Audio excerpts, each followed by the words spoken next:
Outside the Wire has now hit Netflix. I'm here to review it. I'm going to tell you exactly how I thought and how I saw the film and how I feel about it.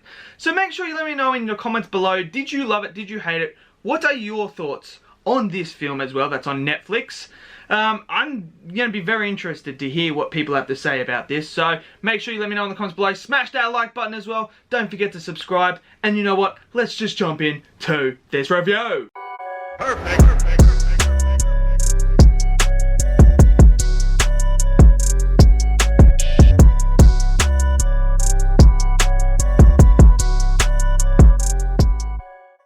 Outside the Wire, starring Anthony Mackie and Damson Idris, is out now on Netflix. And this is a film about a drone operative of the US military who does make a call and then gets transferred after disobeying command onto the field, where he meets Anthony Mackie's character Leo, who is actually a sort of futuristic cyborg person. So he meets him and then they go on a mission to save the world. That's basically what the story is. So it's a very generic story with some twist in it.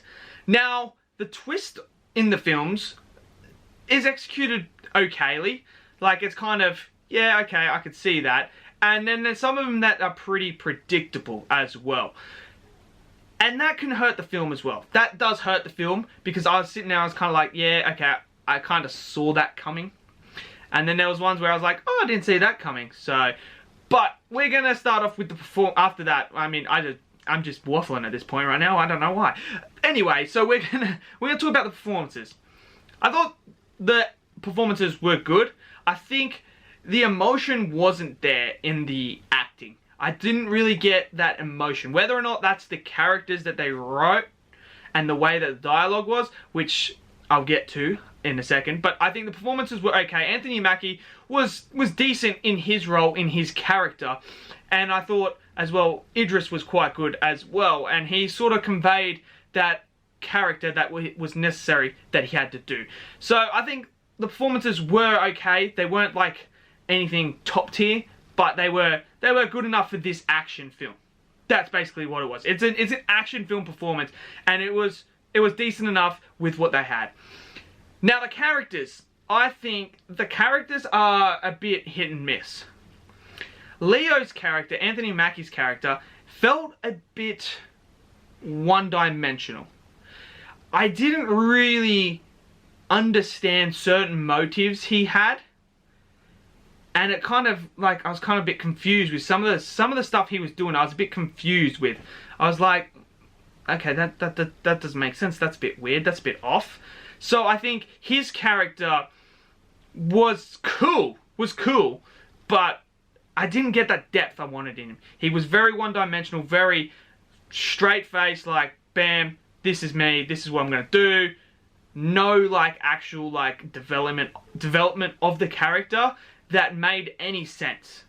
But then you go to Idris's character, and I think his character was the strongest character in the whole thing, because they did go into his psyche of how he is dealing with certain situations, certain decisions he's now made in life, and certain decisions that are happening on the field in front of him.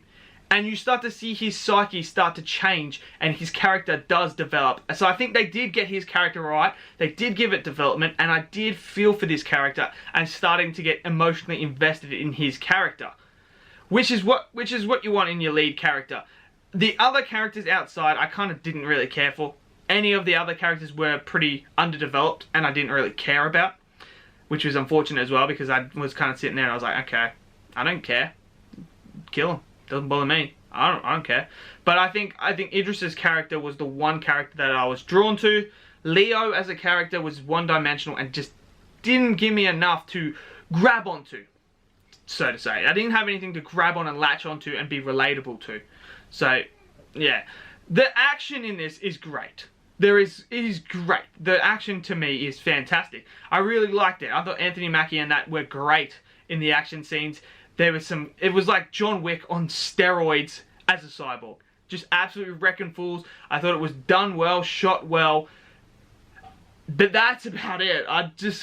The dialogue and story didn't really get me enthralled and get me to want to follow it really closely.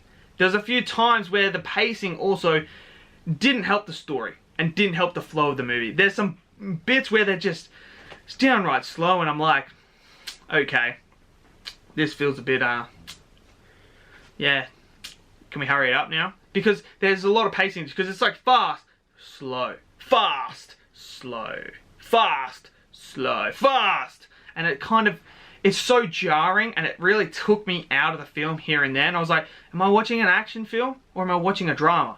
Which one am I watching? And there's just a lot of pacing issues, and the dialogue to me just didn't really execute the emotion that I wanted to feel. There's a particular scene towards the end where I'm supposed to feel emotion for Leo as a character, and I'm supposed to connect with him and understand why he's doing things and stuff like that, except it didn't do that. And that was an issue for me. I was kind of like, I wanted to, but I can't get on board with it, and I can't understand why he's doing it, and I just can't do it. I can see why this film is on Netflix and it didn't come out in the theater.